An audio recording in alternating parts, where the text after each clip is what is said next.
Hi guys, welcome to Sugar MD channel. This is Dr. Ahmed Ergin, and today I am talking to you about the worst breakfast ideas.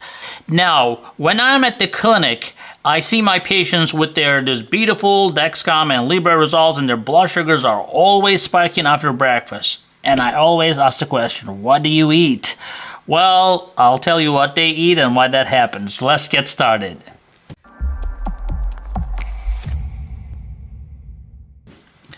Guys, I'm Dr. Ahmed Ergin. I'm an endocrinologist and a diabetes expert. Today we are talking about the worst diabetes ideas, breakfast ideas. So, well, if you live in the United States, you're doomed. I'm just kidding. But in the United States, the breakfast we have for Americans sucks. It's full of carbs. Okay, no wonder why we have so much diabetes. Now, in Mediterranean countries, in Italy, and Turkey, and Greece, nice. They have good breakfast. Although not always the best. They have their own, downsides too. But in the United States, we have horrible, horrible breakfast. Here's the number one. Cereal. Like, what other nation in the world eats cereal for breakfast? I don't know any other nation except Americans.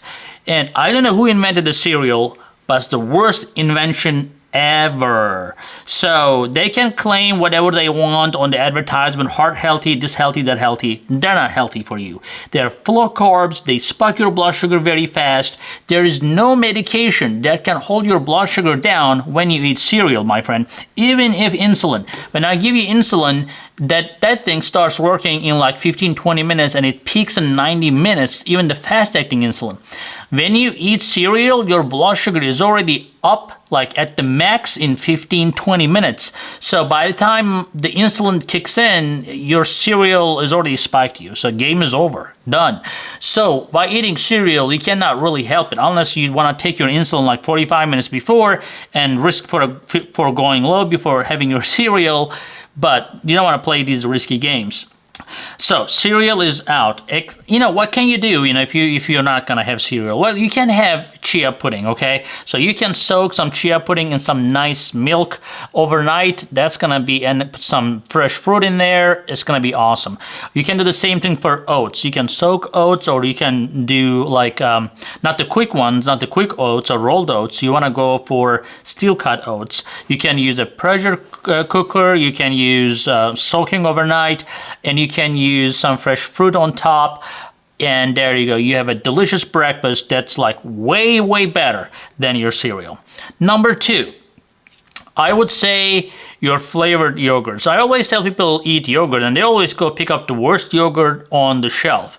Why? Because they want it to taste better. Well, I get that. But the problem with the flavored yogurts, there's so much added sugar in there that defeats the purpose. You have to have real yogurt. I don't care if you're going for a full-fat yogurt. That's fine if you want to get some creamy taste.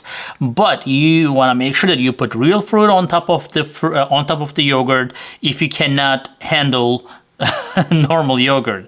But to me, actually, to be honest with you, for me, having some nuts and some fruit on the yogurt at the breakfast is the best breakfast, especially after you have this sweaty cardio that you feel hot inside. Instead of grabbing a Coke or something, have this cold yogurt with some nice toppings on it that are fresh and healthy. Now, what else? The third horrible breakfast idea is pancakes and French toast. Now, you're gonna say French toast is not American, French founded.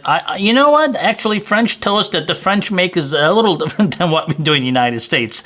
I had one time I had a real French toast, and I was like, that doesn't taste like our French toast.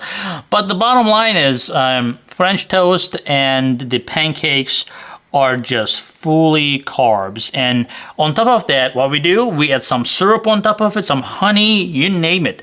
That's like absolute suicide for a diabetic. So you don't want to do that. Even if you're not diabetic, come on, it just doesn't make sense just eating and just, dumping some carbs to your stomach. Not a good idea whatsoever. So please, please stay away from pancakes and French toast. Now, the fourth thing that I want you to avoid is smoothies. A lot of people end up doing some smoothies thinking that is healthy for you, juicing, da da da da da.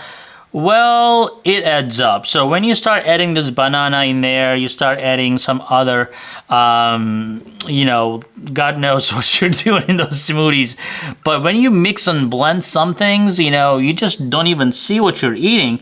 And unless you're really counting what you're really putting in there in terms of the carbs, you will lose your count. And the problem with smoothies is since they're liquidy, they will be absorbed very quickly unless you put some avocado in there, some protein powder, some more fat.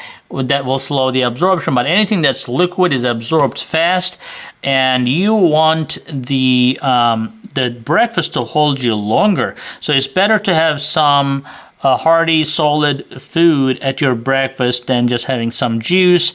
And most people end up rushing those things and not pay attention, and that ends up spiking blood sugar more even. Now, the last but not least is the fruit juice. Now, you're not going to believe that I have some patients who will happily acknowledge and confirm that they eat a pancake, they put syrup on top of it, and they have it with orange juice. And I'm like, okay, I'm out of the room. I'm done. I mean, no, I don't do that. But the bottom line is, how can you really do that to yourself, even when you're not diabetic and expect to be healthy? Because remember, we talked about the juice. Juice is something processed. Their fibers are taken away. I have no problem with real fruit. There are some quacks out there who will prohibit you from eating all sorts of fruits. Well, that's their loss. And if you're following them, that's your loss. But the real fruits are really good for you as long as you're not doing it excessively. So why would you not have orange instead of orange juice? What is in orange juice? Really, there's nothing but sugar. You can have real fruits, real berries, apple, peaches, pears, whatever you like. You can have a half of a portion or a portion that is like 15-20 grams of carbs at your breakfast. It is much better than fruit juice. Again, but sometimes when you prohibit things too much, when you say to people, oh, fruits is bad, this is bad, that bad, the people say, whatever, you know what, screw this, I'll do whatever I want. We don't want people to behave like that. So you can still have a life, and you can learn how to make small adjustments and still control your diabetes. And one of the things that you can learn is not to juice things. So do not drink any fruit juice. Stick with the real fruit. I hope that helps you guys. And if it does, please give a thumbs up, share, and like, and we'll see you in the next video. Hey guys, I hope you're enjoying this channel so far, and I hope you subscribed already. If you didn't, do it. And if you did, watch this video right there. I think that will help you too.